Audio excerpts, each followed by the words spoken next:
It's Muppeturgy, and we're betting on a very special episode about the Kenny Rogers episode of The Muppet Show. Yay! Hi, everyone. Welcome back. So glad you're here. I'm David Levy. Here today with me are Christy Bauer.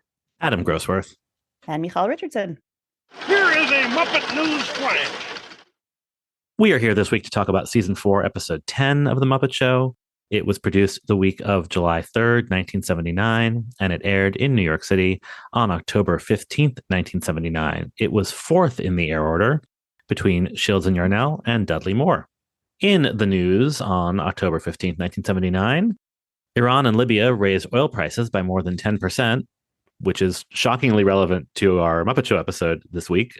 We've touched on this before. This is the ongoing oil crisis, energy crisis, gas crisis, call it what you will. But gas was real expensive in the United States and elsewhere. And this was part of why. And people hated Jimmy Carter.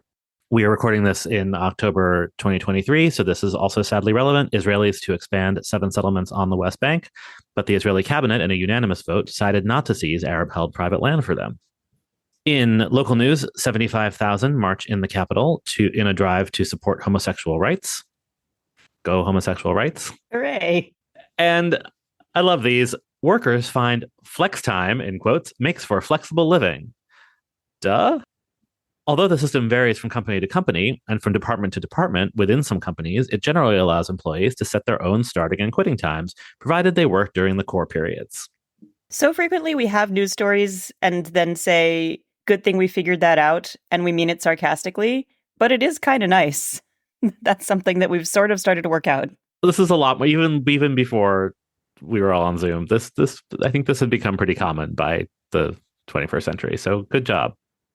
In Paris, High Fashion's latest trip is to outer space, mostly mentioning that to point you to the webpage where there's a picture, and it's amazing. And like from this vantage point, I'm like, that's just a fashion show. Like it looks very early 80s, even though it's still the late 70s, and it's great. There's a lot of car ads. I guess it's like new car season. I've never owned a car. I don't know how that works. And but high my gas favorite price season. Well, yeah, that too. And so my favorite was, in a Volvo wagon, you can get more gas mileage per cubic foot.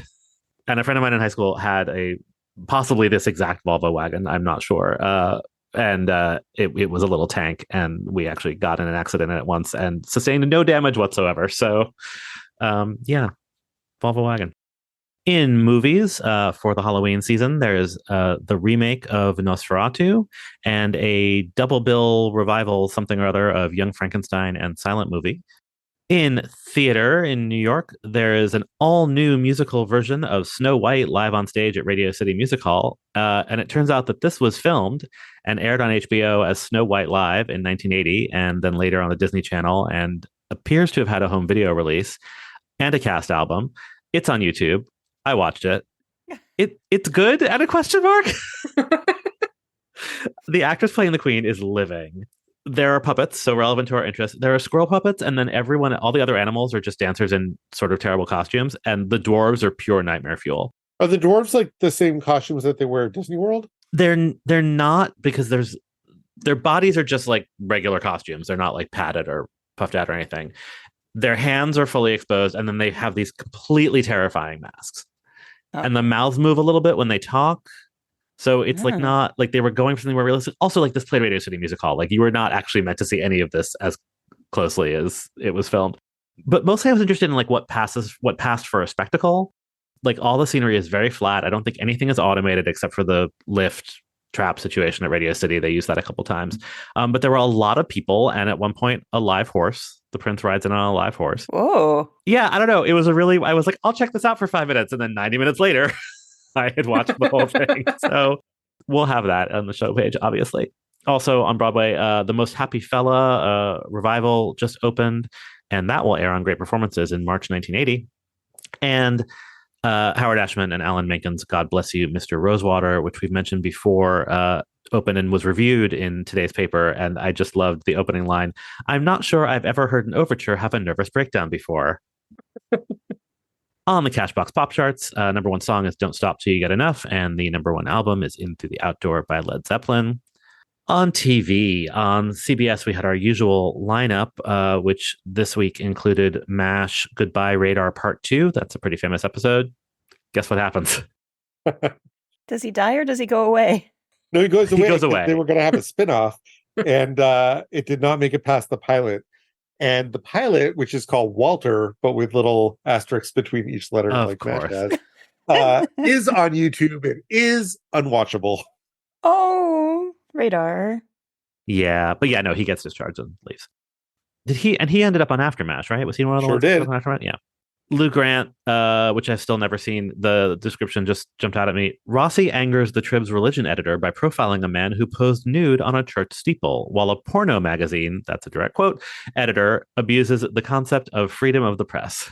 Is that part of the magazine spread? While a porno magazine editor, like that's Unclear. That's part of the Again, landscape. did not watch it. I want to just actually watch Lou Grant, like for real, and I just haven't gotten to it yet. I tried once and did not make it very far. Right, I think well. because it's such a different genre than the Mary Tyler Moore Show, like I need Right. to adjust Yeah. my expectations. ABC had their usual of 240 Robert and Monday Night Football. NBC, it's back, y'all. Little House on the Prairie, episode title Annabelle. Laura is upset when Almanzo takes another girl to the same circus in which Mr. Olson's long-lost sister is playing the fat lady. Obviously, I watched it. We don't have time. Uh-huh. It's episode 605. If you want to check it out on Peacock, listeners, I cannot recommend it highly enough. It's bonkers.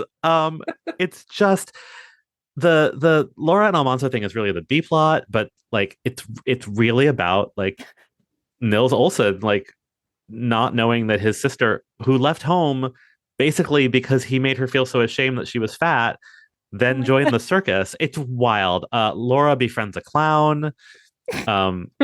Laura and her brother become clowns for a period. And this is my first episode with Almanzo since I started dipping into these, and still hot. That's still a thing. After that, on NBC, a TV movie called The Flame is Love, starring Linda Pearl and Timothy Dalton.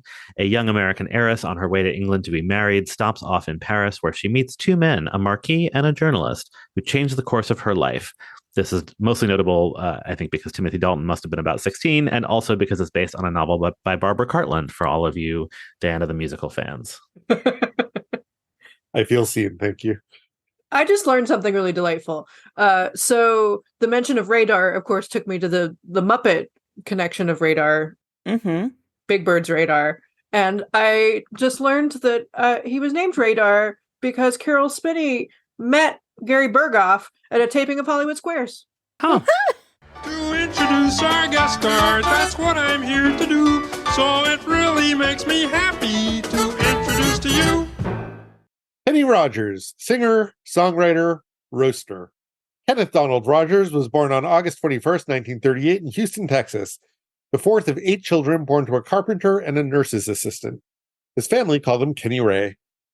He grew up poor, and he said he was the first person on either side of his family to graduate from high school, as far as he knew. His musical talent developed early, and he had his first minor hit song at age 19, a doo-wop song called That Crazy Feeling, which he got to perform on Dick Clark's American Bandstand on TV. I was surprised to learn that Kenny performed across a number of genres as a young man, including rock and roll, jazz, psychedelic rock, and folk, before settling into the country western sound that he's best remembered for. In the early 60s, he was the bass player and occasional singer in a jazz trio called the Bobby Doyle Three, which had a record contract with Columbia. And in fact, you can find a bunch of their singles on YouTube, and I think they're delightful is probably a strong word, but worth a listen. They do, unfortunately, have a cover of Mammy, and unfortunately, it kind of slaps. Oh no. They broke up in 1965, and after a false start at a rock career, Kenny joined the New Christy Minstrels, which, if that name doesn't mean anything to you, they were like a very large ensemble folk group. After a year with the Minstrels, Kenny and a handful of his bandmates left the folk group to form their own country pop band, The First Edition, who would later be known as Kenny Rogers and the First Edition. They had a number of hits, including Just Dropped In to See What Condition My Condition Was In, which you might remember from The Big Lebowski. In 1976, the First Edition went their separate ways, and Kenny found even greater success as a solo artist. More than 60 of his songs would chart in the top 40, including 2 number ones, Lady and Islands in the Stream, the latter of which is a duet with Dolly Parton. And the former is a collaboration with Lionel Richie. Lionel Richie does not sing on it, but he wrote it and I think maybe produced it. Kenny's first solo top 20 country hit was Love Lifted Me in 1975. We'll talk about that later because it's in this episode of The Muppet Show. His first major hit came 2 years later. Lucille, a cut from his third album, sold over 5 million copies and helped the album that it came from, which was called Kenny Rogers, hit number 1 on the country charts. Lucille also netted Rogers his first Grammy Award for Best Male Country Vocal Performance, as well as Academy of Country Music Awards for Song of the Year, Single of the Year, and Top Male Vocalist, and a Country Music Association Award for Single of the Year. In 1978, Rogers recorded The Gambler and had another mega hit and another Grammy. And he picked up a third Grammy in 1988 for his duet with Ronnie Milsap, Make No Mistake, She's Mine. As the 70s drew to a close, Rogers teamed up with singer Dottie West for a series of popular duets. This is the moment that we're seeing him on The Muppet Show, a peak of a career that had a hell of a lot of peaks. In the following years, he had successful collaborations with Kim Carnes, Lionel Richie, Dolly Parton, David Foster, Sheena Easton, and Barry Gibb, among others. He also got into acting in the 80s, starring in the 1982 comedy Six Pack, and making 5 TV movies, yes, 5 TV movies based on the song The Gambler. He published 2 books of photography, as well as a self-help book about making it in the music business and a memoir. In 1991, he teamed up with former Kentucky Governor John Young Brown Jr., who had made his fortune turning Kentucky Fried Chicken into a national chain.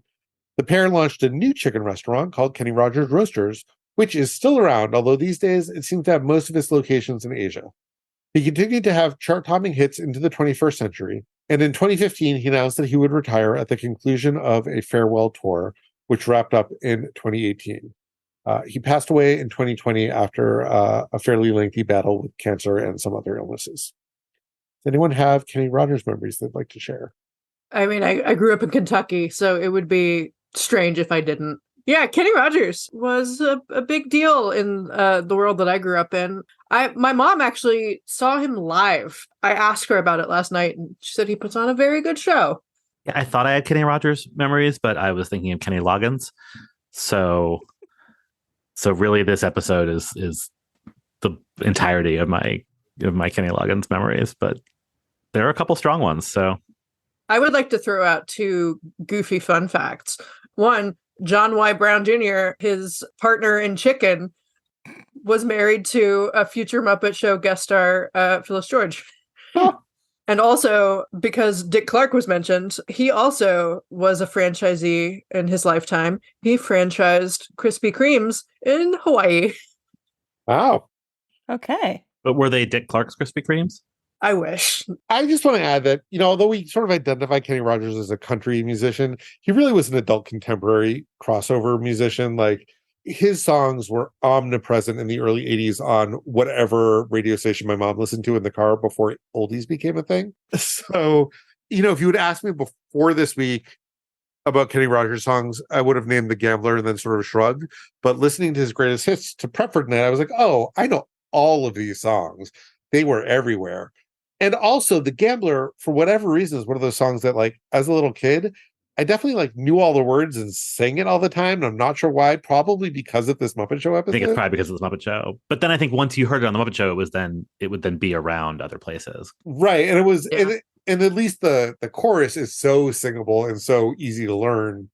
And it's good a advice. banger. It's an Yeah. absolute banger. Mhm. No notes. But I would say that if you like the music in this episode and are not familiar or don't think you're familiar, go check out one of his greatest hits albums. Like it is definitely adult contemporary, but if you like adult contemporary and if you've made it this far with us, you probably do. It's good. You should listen. So, David, what did you think of this episode? Kick us off tonight. So this is a hard thing to answer because on the one hand, this is one of the best episodes of the Muppet Show. And on the other hand, it has a lot of racist garbage that keeps it from being one of the best episodes of the Muppet Show. And what's really disappointing is that you could just totally carve out that entire plot line. You wouldn't miss it. And you would have one of the best episodes of the Muppet Show. There's so many parts of this that really stuck with me. Some because they definitely use it as the through line for one of the greatest hits VHS compilations, but also like the Gambler sequence just is one that I think you see it once and it haunts you for the rest of your life. I would have a hard time wholeheartedly recommending it, especially at our particular moment in time, because the racist bit is about sort of like money hungry invasive Arabs, which is like not a good look for the Muppet Show. But if you can walk away during those parts and come back for the rest, great episode. Christy? Yeah, I agree 100%. There's one point where the racist nonsense invades a musical number, and I'm so mad. Yep, because it's different beautiful racist music. nonsense. Let's be clear. Yeah. Are we talking about the same thing? I don't know. Are you talking about Coconut? I'm talking about Coconut, which is super Oh, duper no. racist. No, I'm talking about when they strike oil at the end. In the middle of the number. It's just like, why? We're having such a good time. But yeah, no, the parts of this that can be extracted for the most part, I know very well from that VHS. So it's fun to have an episode where parts of it I know deeply and parts of it are brand new to me. I love that experience. But yeah, no, I think Kenny Rogers is a surprisingly fun fit for the Muppets.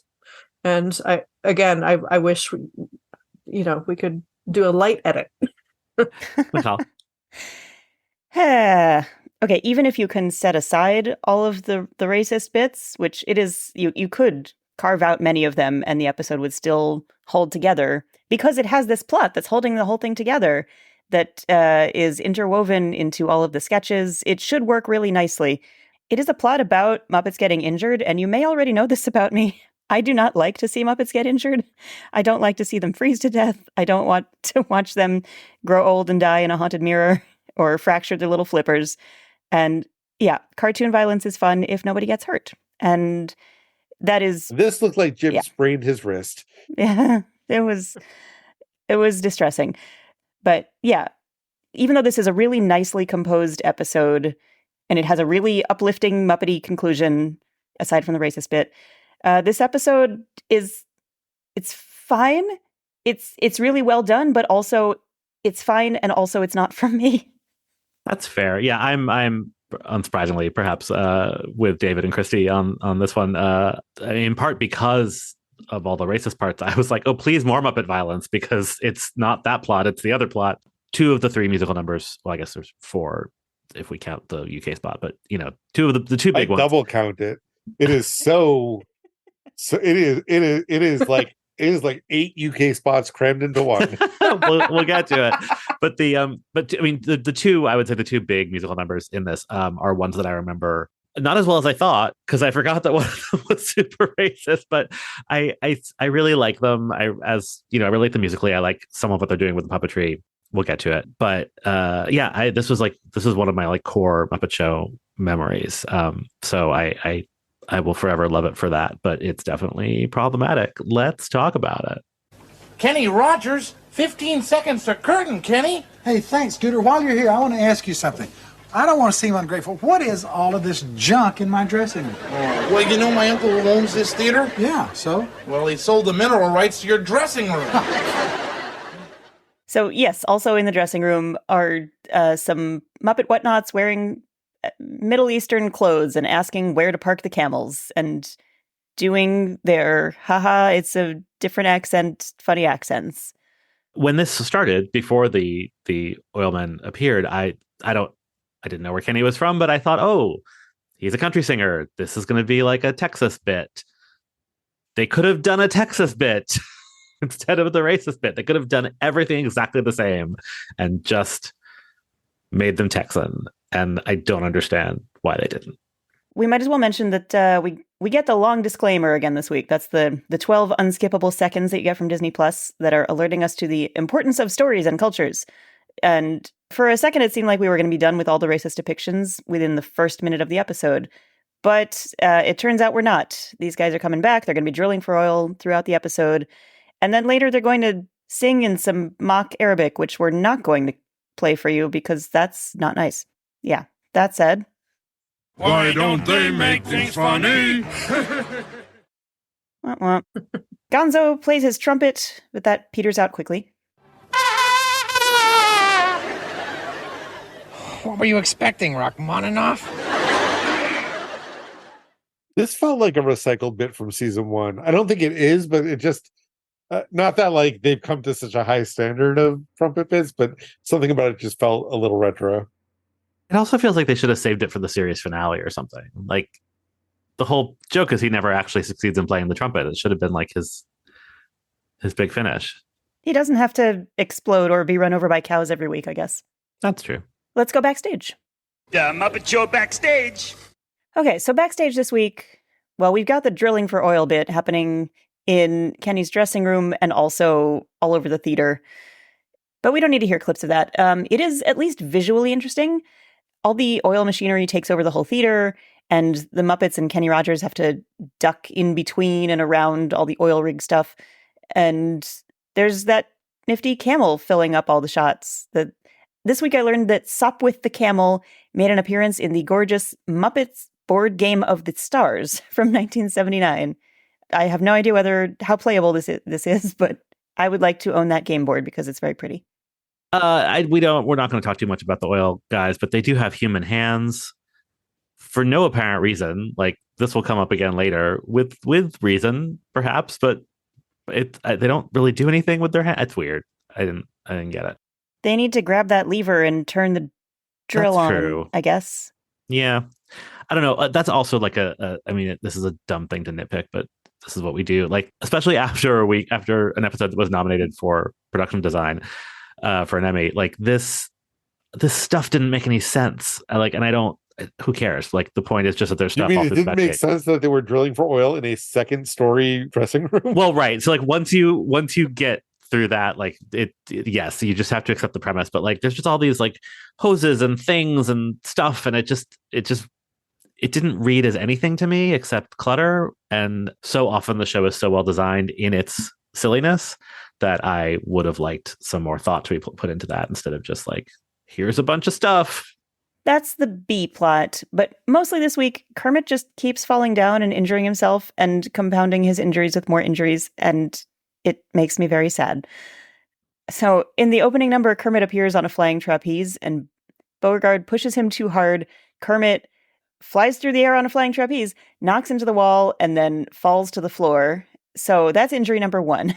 And then fortunately, there's a doctor in the house. He assures us that Kermit has merely twisted a flipper and he can still perform. So again, I gotta be me. Why is the trapeze apparently like aimed directly at the proscenium? Like even in a world where this goes perfectly, Kermit's gonna hit the wall. That's not how trapezes work. You're not wrong. I can't tell what else he's supposed to be trapezing towards. Well, if it were just like, parallel to the front of the stage and pointed at the wing, I mean, I guess then he'd like hit the lights or something, but I don't know. Seemed weird.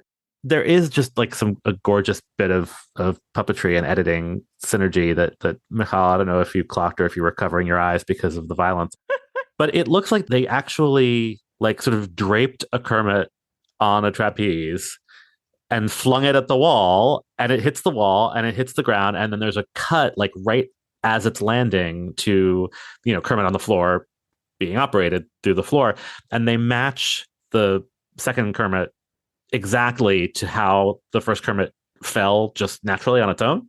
Like the legs are twisted in a particular way. It's just really, really beautifully done in a way that like sometimes we're like, oh, this looks bad in HD. Like they were thinking about this and like hoping you would clock it. It's really nice. Yeah, they do a lot of tossing Kermit around in this episode, and it does work really well.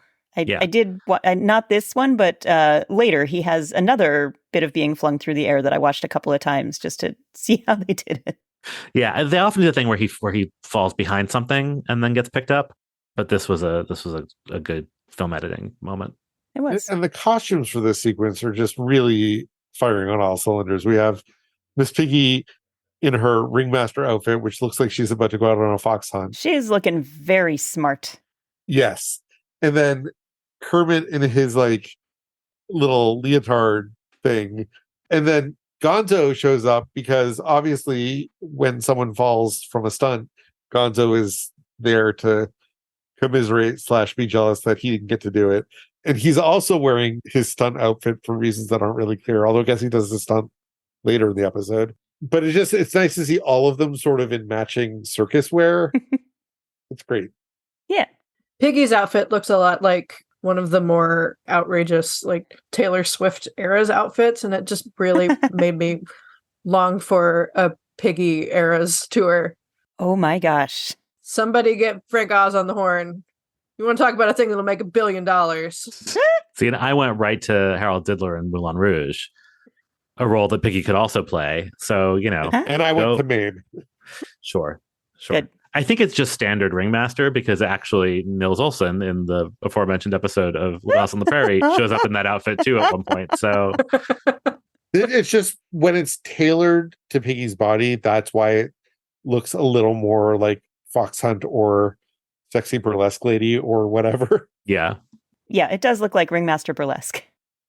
If you ask nicely, I will share a picture of me in such an outfit from when I was in Barnum in the 9th grade. Wow, wow, wow. Well, the show must go on. Why must you go on? Because he's a star, and a star knows that the show must go on. I knew that. I just forgot for a minute. What we just heard was a conversation happening off stage while Zoot has been sent on stage to entertain the audience because for once in the history of the show, someone notices that there would be dead air on stage if they don't actually do something. So Kenny Rogers, of all people, is like, hey, Zoot, go entertain the troops. And he plays the jazz standard Perdido. Christy, why don't you tell us about it? Sure. Perdido, a song from 1941. It was written by Juan Tizol, and it was originally recorded by Duke Ellington. And Perdido means lost in Spanish, but it's a reference specifically to Perdido Street in New Orleans. And lyrics were added a few years later by Irvin Drake and Hans Langsfelder. And if Irvin Drake sounds familiar, it's because he was the writer of It Was a Very Good Year. Excellent. Yeah. So that was just Kermit's first injury. Later, he gets flung onto the newsman's desk during Muppet News Flash and then appears backstage in a wheelchair, even though he's only black and blue and green. He accidentally wheels the wheelchair down the stairs while being pursued by Piggy's dog. Kermit, I am ready to nurse you back to health. Piggy, I'm only just black and blue and green. And call off this dog of yours, would you? Fufu love that dog. Yeah. Will you stop that? Now listen, dog, I'm ticklish. And I'm not that dog's dada.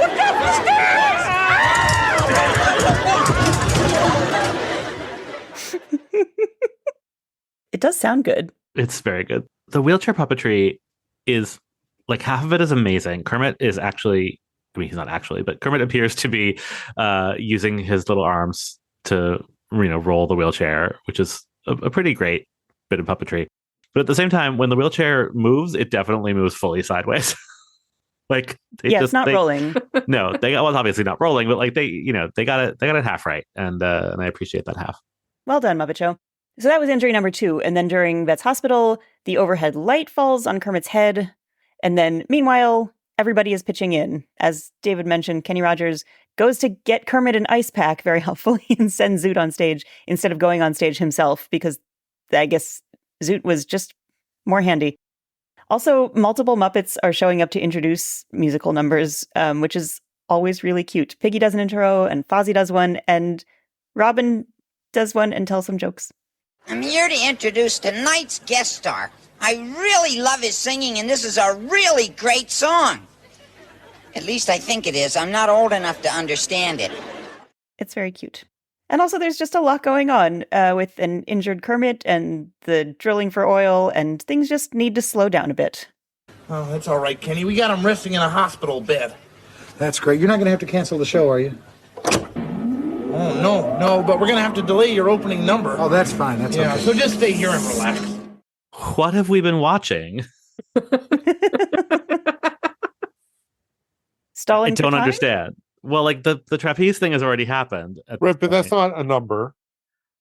Okay. It's not Kenny's opening number. It's very odd. Right, I guess what Kenny's opening number meaning his first number, not Right. the show's Okay, opening. fair enough. Yeah. Kenny does not perform until 10 minutes and 30 seconds into this approximately 23 minutes of television.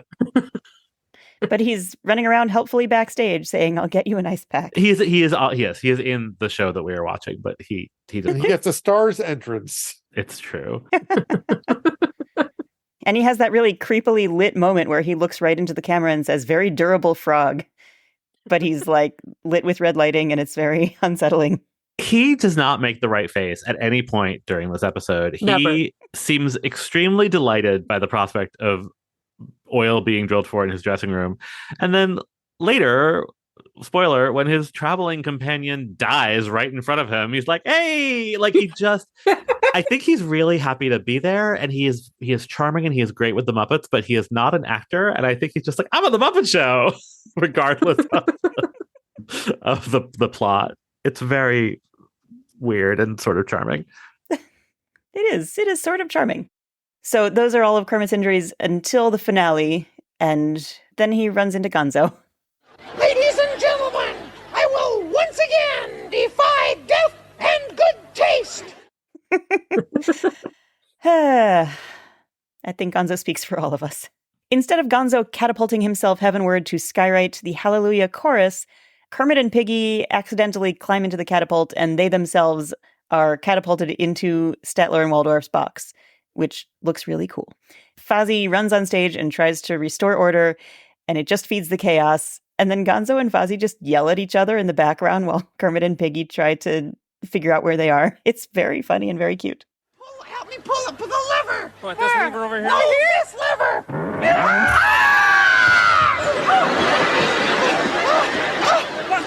What happened?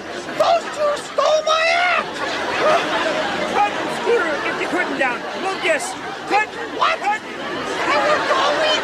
Hey. Out. You okay, Piggy? Don't yell. I'm sorry. Sorry, folks. Quiet down out there. I'm assuming a lot of that was ad-libbed. Just saying, don't yell at me. I'm sorry. I'm upset. I worked on this all week. You know, Mihal, I understand your concern for the consequences, but Muppets getting yeeted is never not funny. That's true. It's only when they land that it might or might not cease to be funny. It makes me laugh every single time. Yeah. I mean, especially with Kermit's little limbs flailing when he flies through the air. He's like the right shape to be yeeted or yacht. Kermit has been yacht many times. Speaking of which, I only bring this up because we have merch that says hold on to your puppet holes. But at one point Kermit's sitting on a box or something and his flipper is up because he's been injured. It's just not a normal Kermit pose or a normal Kermit furniture, and you can definitely see his butt sleeve. And it's just the kind of thing that I notice now that we do this podcast. Anyway, then Kenny Rogers saves the day with a sing-along, and he makes a deal for some oil by offering the oilmen singing lessons, and everything is fine. The end. Let's do music.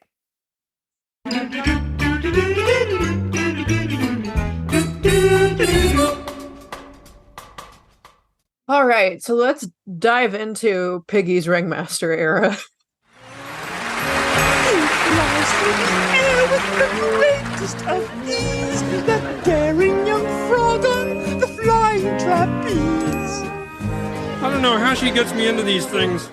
So yeah, this is The Daring Young Man on the Flying Trapeze, which was written in 1867. It's a lot older than I would have guessed. The lyrics were by George Laybourne, and the music was by Gaston Lyle and Alfred Lee, though Alfred Lee was more the arranger, but gets permanent credit on it. So shout out to the public domain. And these lyrics, it turns out, were based on the phenomenal success of trapeze artist Jules Leotard of the eponymous Leotard. What? I don't even know how to feel. What? That can't be Which right. part of this is new information to you? That the Leotard There was a person named Leotard. clothing is named after a person named Leotard. Oh, yeah, I knew that. Huh. Yep. Was the unitard also named after Mr. Unitard? So that was his cousin. guys, we don't use that word anymore. We get the long warning for this episode. Stories matter, you guys. Yeah, so what's funny is the song had a sort of cultural resurgence in the 30s.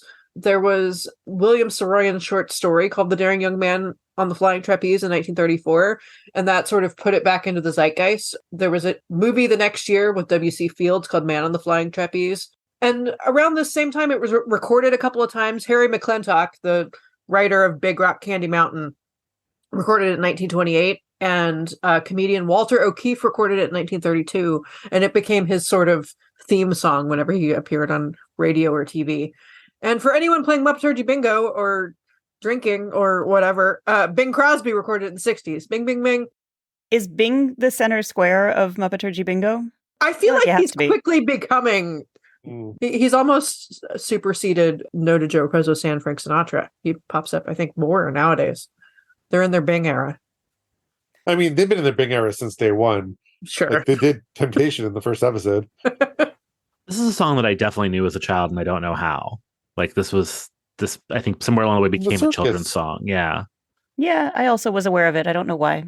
I would like to add one more bit of trivia about the original singer/lyricist of this song, George Laybourne.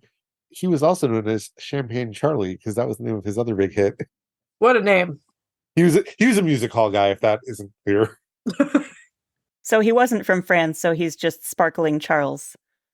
Correct. Oh boy. I really love how at the very beginning of this, Bo, the worst person to have picked to be the trapeze pusher.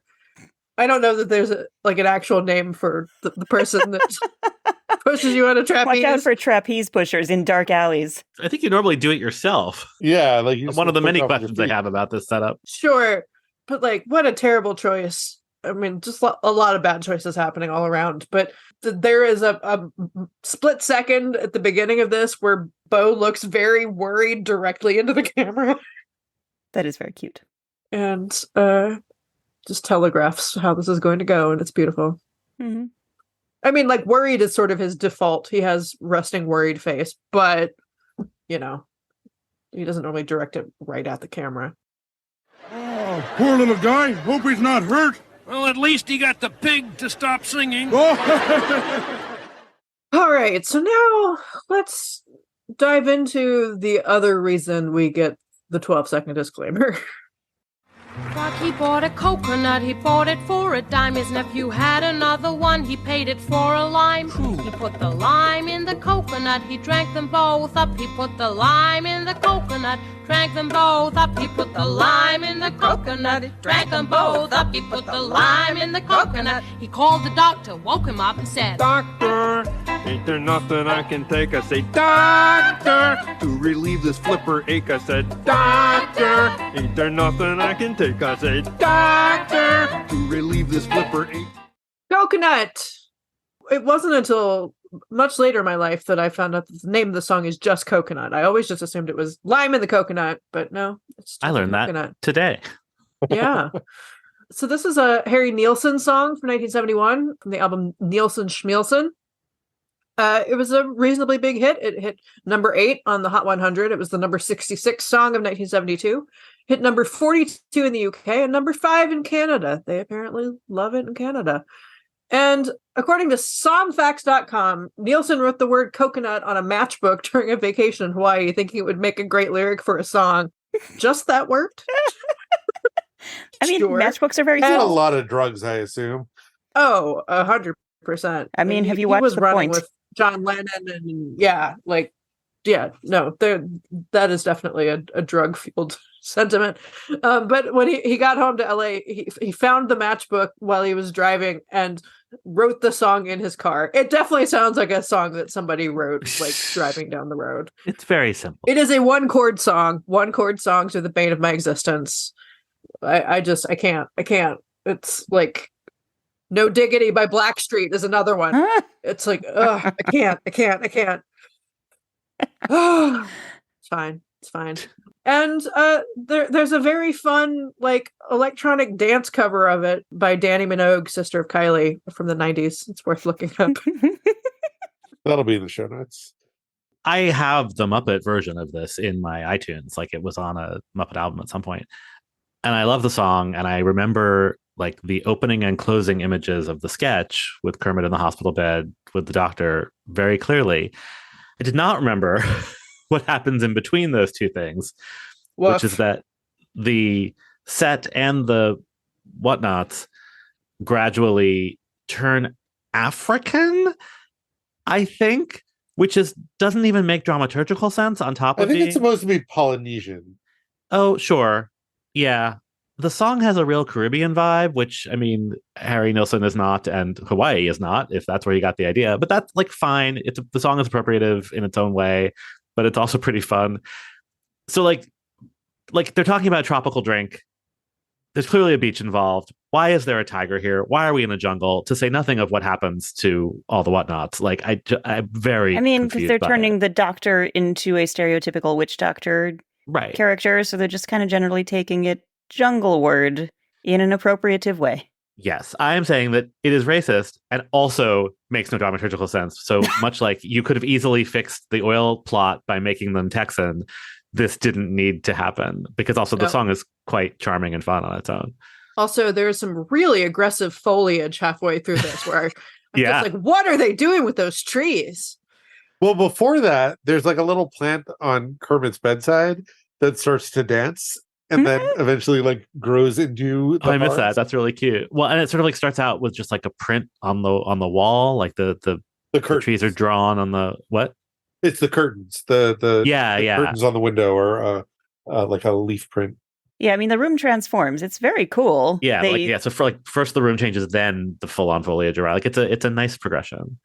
It is very cool how the room transforms because, first the walls turn into like it is a hospital room that happens to have a jungle growing out of it. And then they start to rotate the bed and Kermit gets more and more confused as things are spinning around him. And then you look around and he's in an actual jungle and not in the hospital room anymore. Like it is nifty how they do the scene transition. Yeah. And like, again, like just to fix it, like they could have done that without turning the whatnots into these weirdo caricatures. Also, they do accent, like their accents are not as pronounced on the album. Like as it goes on, like Kermit's doing an accent, like it's rough. Yeah. The doctor starts doing like a Jamaican accent thing. Ish. Yeah. Which Harry Nilsson is also sort of doing on the original, but like it's. Before they transform, I'm like obsessed with the purple nurse whatnot, who I don't think if we've seen her before, like we haven't seen this combination of like face and wig. Like there's something very striking about her, and I love her. I thought you were going to say the other nurse's hair, which I'm obsessed with. The other nurse's hair is really cool. Also good. Yeah, they're both like, great. Don't change them. Just leave them as they are. Yeah. We also really benefit from now the show has two actual female performers who are both like pretty good singers. Yeah. So it's Louise Gold and Catherine Mullen, and the song sounds great thanks to them. Yeah. Yeah. Yeah. Thanks, Louise Gold and Kathy Mullen. Good job hiring female puppeteers. I'll go back to listening to it and not looking at the. It helps in the finale too, having an actual chorus of women singing. Yeah. Ever gone to a witch doctor? They're all witch. Ever heard of a poor doctor? A very similar joke actually starts this sequence off with the doctor, and that feels very 70s to me. The doctor jokes. Doctor jokes and lawyer jokes. Yeah. All right. Well, let's roll the dice on something else. When he finished speaking, he turned back toward the window, crushed out his cigarette, faded off to sleep. Then somewhere in the darkness, the gambler, he broke even. But in his final words, I found an ace that I can keep. You got to know when to hold up, know when to fold up, know when to walk away, know when to run. You never count your money. Sitting at the table, there'll be time enough for counting when the dealing's done. That twinkling sound was the spirit of the gambler leaving his body. We'll come back to it. Please tell us about the song, but I didn't want that moment to pass. I mean, you can't. So this is The Gambler. It was written in 1976 by a guy named Don Schlitz, who was only 23 when he wrote it. And surprisingly, and this has come up with several great songs that have been done on this show. It took him 2 years to find someone interested in recording it. He shopped it around for a long time at the urging of Shel Silverstein. And finally persuaded Kenny Rogers to record it in 1978. And it was a massive hit. It was number 1 on the Hot Country Singles in Your Area chart, number 16 on the Hot 100, number 3 on the Adult Contemporary Billboard chart, and number 13 on Cashbox. And I would just like to mention that it's featured on the surprisingly difficult Rock Band Country Track Pack. In the middle of lockdown, I went through Rock Band Renaissance on Wii. And, I think I'm a reasonably good country singer when called to do it. And it's really hard. Anyway, I read a really charming story about the song. So there was a mine that collapsed in Australia in 2006, and 3 miners were trapped. One of them died, but the 2 that were trapped together were trapped for 6 days, and they were eventually rescued. But they kept singing this song because it was the only one that they both knew. Right. Of all the songs in all the worlds. I don't know. I would love to have just like video of the conversation of them like working through. Do you know this? No. Do you know this? No. Anyway. Just went through every song. This is what they came up with. Yeah. So let's talk about the scene here. So we're getting a very literal representation of this, where we're actually on a train, and it's Kenny with 3 old men Muppets, including the gambler, the titular gambler. And I sort of hate that the gambler doesn't sing. And part of it is just, I think the song has such a great, strong melody, and he just sort of like Rex Harrison's through it, and it gets on my nerves. I'm just like, sing the song! And it's Jerry Nelson performing him. Like, he could sing it. It's not like this is not within his capability. Right. Ugh. But it's my only quibble with this. I hear you. They're going for a lot of verisimilitude here. I mean, the whole set, the whole train car, and these puppets, we have to talk about them. Like, they have full bodies, like that don't do anything, right? But like, you see their full body, and they have human hands, which in this case I think is very warranted, unlike the oil man. And I mean, David, you said up top that you've been haunted by them your whole life, and I remembered it as being really creepy. And like, watching it now, I love this. It's a remarkable illusion, just like the puppetry, especially the guy. He doesn't really do anything, but the guy who's sitting downstage left next to the gambler, I just fully believe that as a human. I fully believed it was Kurt Vonnegut the whole time. I was like, that's Kurt Vonnegut. He definitely has a Kurt Vonnegut look. Nodding along. Like, the way he moves, and he's holding his newspaper, and just like the whole, I don't know. I think it's incredibly well done. But because of that, I'm like, yeah, the gambler's just a dude. He's not Kenny Rogers. He's not going to sing, right? Like, this is the part of the story where like he's talking because that's what happened. I don't know. It for me, that set the mood in a way. I totally hear you that like, why not sing it? It is a song. You're doing a musical number, but yeah, it just all worked for me. One of them is smoking. I mean, he's not, but he's holding a lit cigarette, and it just like helps sell the idea that this is a real person who could take a drag off that cigarette at any moment. Well, also, this weird thing happens energetically in this, where the number really picks up after the gambler dies. But yeah. Yeah. He's suddenly delighted, does a little dance. It's in the spirit of the song, but it's moving in its way. But like, also like, suddenly the other 2 guys are singing where they weren't before. And right. It's definite Mr. Bojangles vibes. Yeah, but he got what he asked for. He said the best you can hope for is die in your sleep. Then he immediately dies in his sleep, and everybody's so happy for him. For kids. Well, and it's also weird, like no one except possibly Kenny Loggins, who is grinning throughout the whole thing, acknowledges that this has happened. Like, these 3 guys are like sharing a berth on the train. They're like, oh, well, guess we'll tell somebody when we get to Chicago. Like, it's so morbid and weird. They're just like, wait, no, that did you happened. say Kenny Loggins? You did. I was waiting for you to finish your sentence to say you totally said nobody except Kenny Loggins, but it was a really long sentence. I'm not retaking it. We're just leaving it in. We said it was going to happen at some point, and it happened. Kenny Rogers. Kenny Loggins would be like, you guys were in the danger zone. The gambler died. But then the gambler does a little dance, and he's all footloose, and it's, his ghost is there, and everybody's fine. It's so strange. I also have to shout out something funny that I just remembered, which is that former Muppeturgy guest and friend of the podcast, Amy Spaulding, once told me a very funny story about how she went to a funeral where somebody read the lyrics of this like a poem. What? Was it a I could funeral totally for a see that gambler? happening. No, to somebody who thought that it was very appropriate for a funeral, and so I think of that often when I hear this. I also think of a clip from a British miniseries called Blackpool, where David Tennant sings it into an ice cream cone. We'll have a clip of that in the show notes. Do you still find the old men creepy?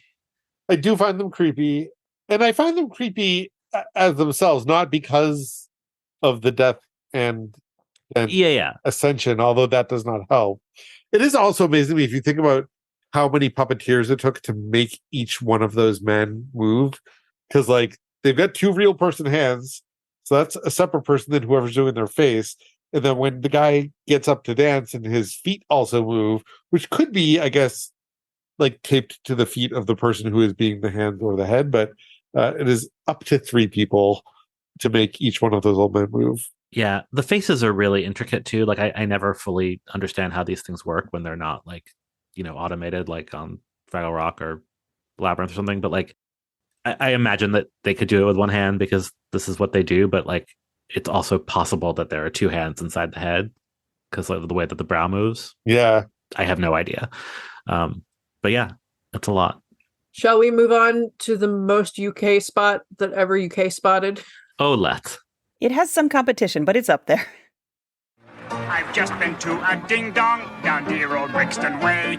Old Mother Brown, the pearly queen's 100 years today. Oh, what a celebration was proper la-di-da, until they rolled the carpet up and shouted, "Now then, Ma!" Oh! He's a Mother Brown, he's a Mother Brown. Under the table you must have an E-I-E-I-E-I-O.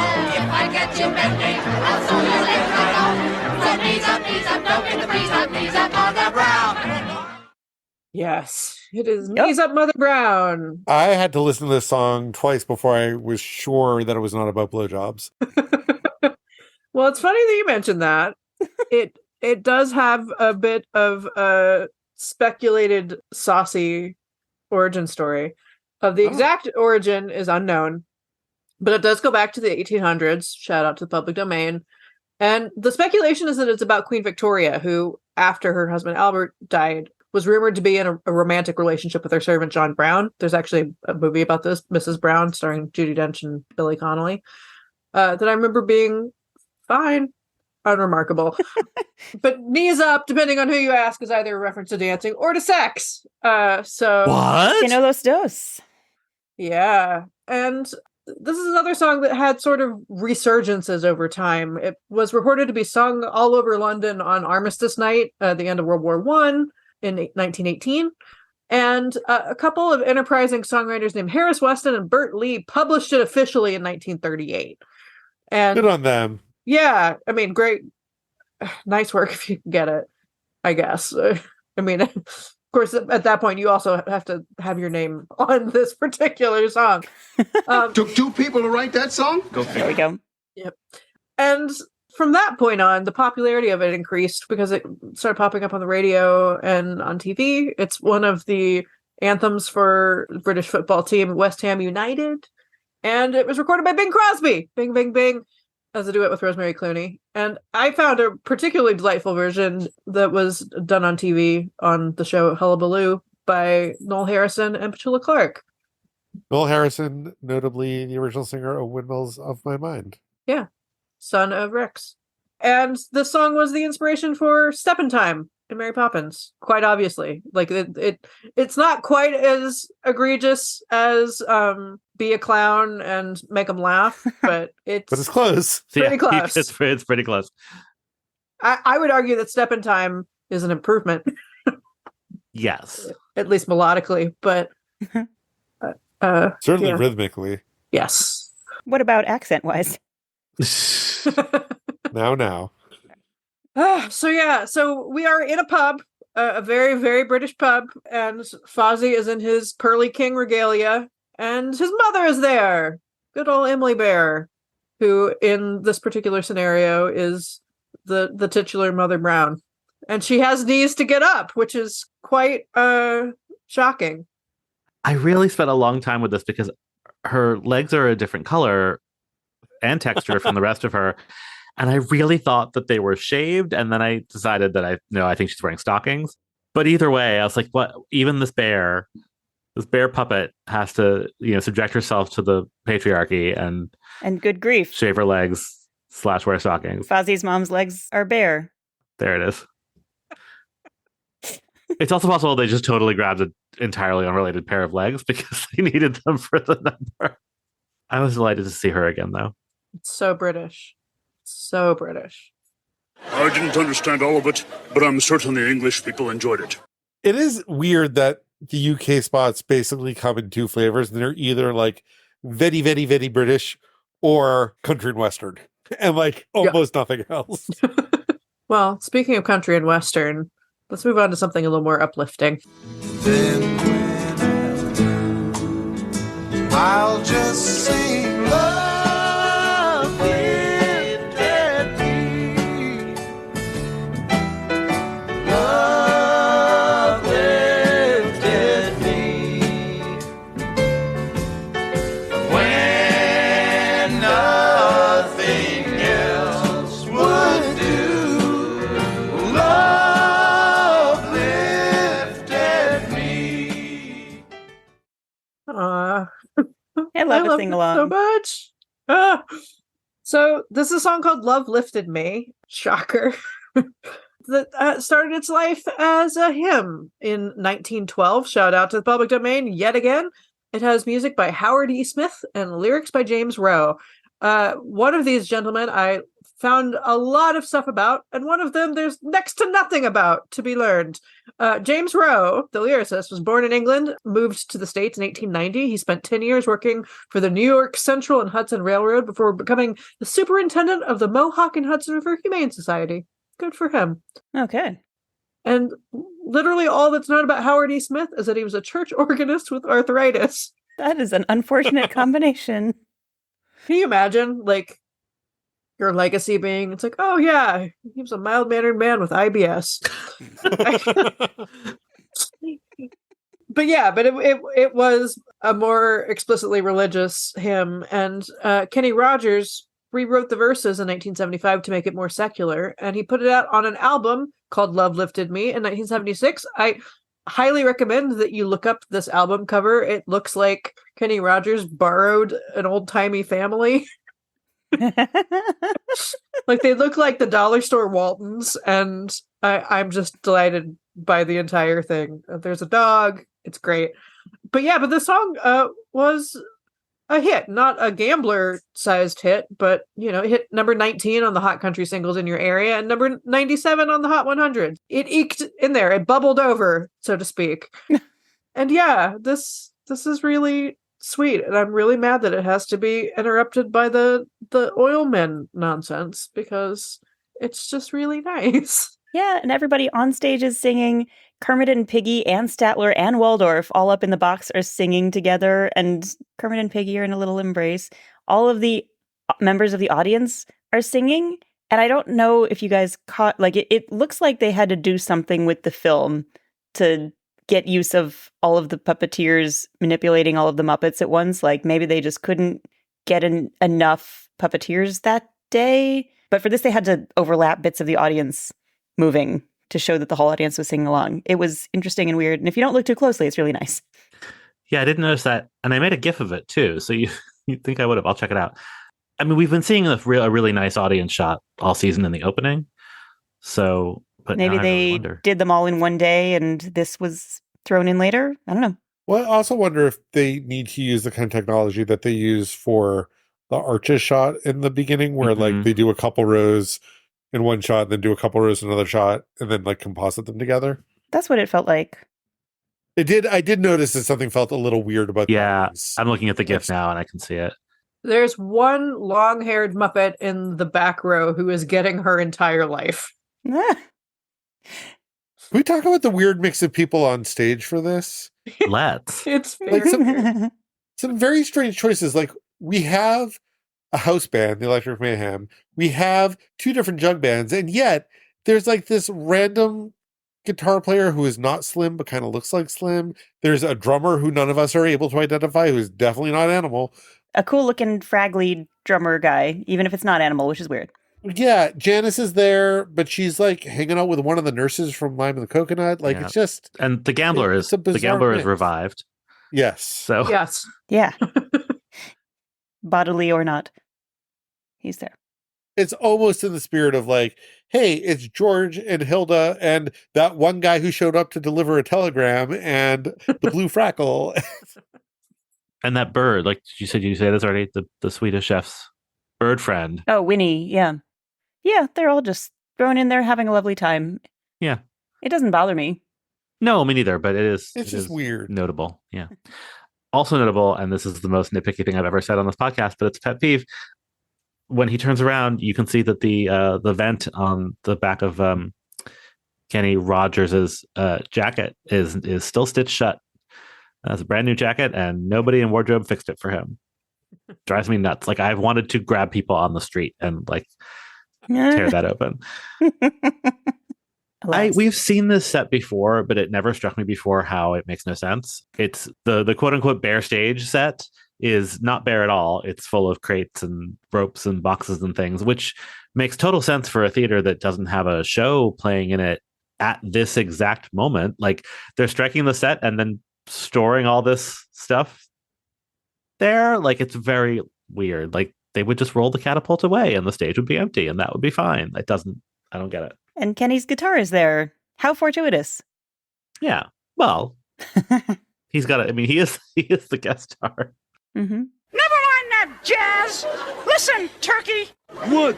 And get out of show business? So we've mentioned a bunch of these sketches already, but just to quickly recap, the Muppet News Flash is featured twice this week, and both times it interacts with the plot. So that's fun. Muppet Labs has just announced that they are recalling their latest model hospital bed used in the Lime and Coconut production number. The beds were built on an assembly line formerly used for pop-up toasters.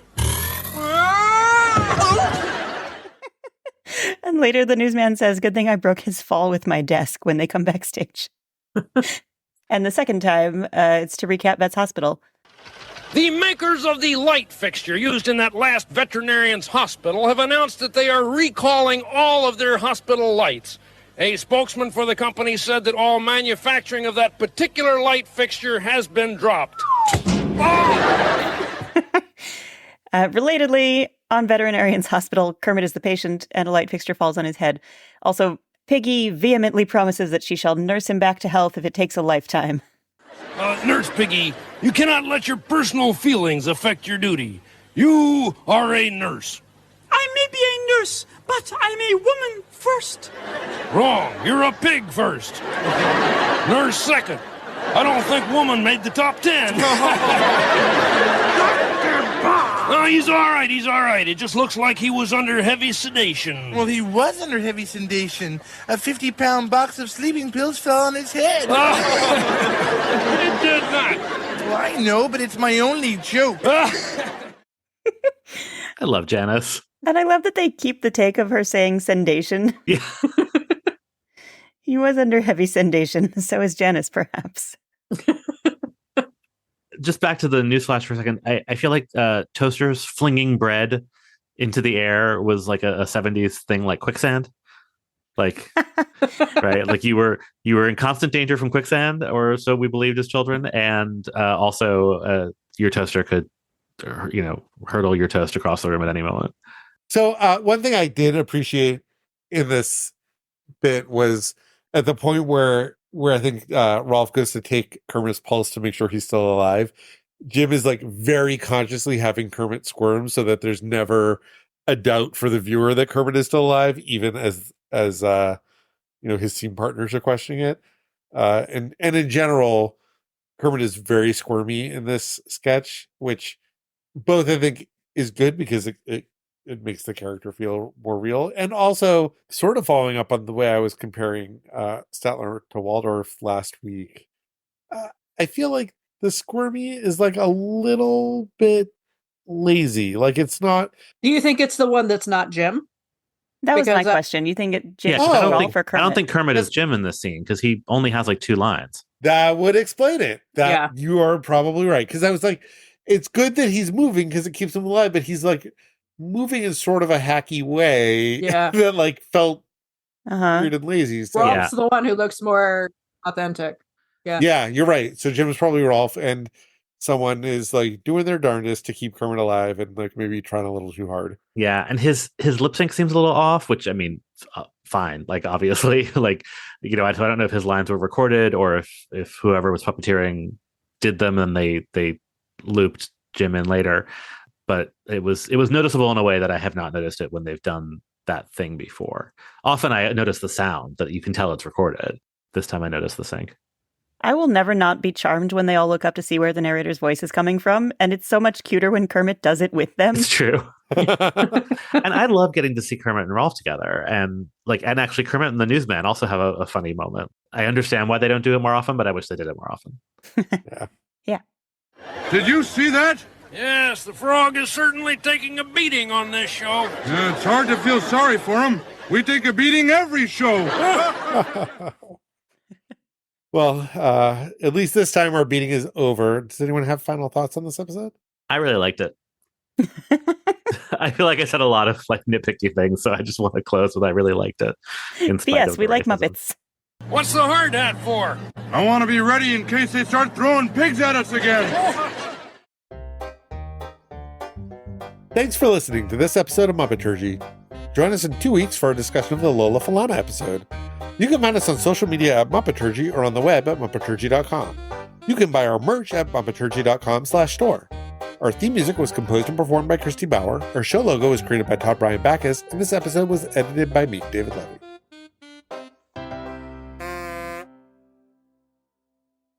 We talk about match all the time. All the time. Okay, let's keep going. Ah!